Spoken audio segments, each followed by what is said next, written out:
যৌনলগ্ন সহ মহিলা প্রধান ধর্ষণের একটা অভিযোগ আসছে, কি বলবেন?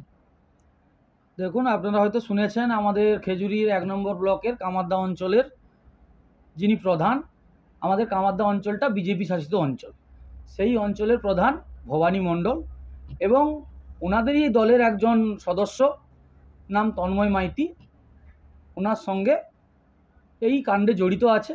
এবং আজকের সত্যিকারে বলতে গেলে বিজেপি যেভাবে একটি দুটি জায়গায় ক্ষমতা পেয়ে এই যে ধর্ষণ এইভাবে যে এইসব করছে, এগুলোর দ্বারা বোঝা যাচ্ছে যে ওরা নিজেদের মাটি খুঁজে পাচ্ছে না।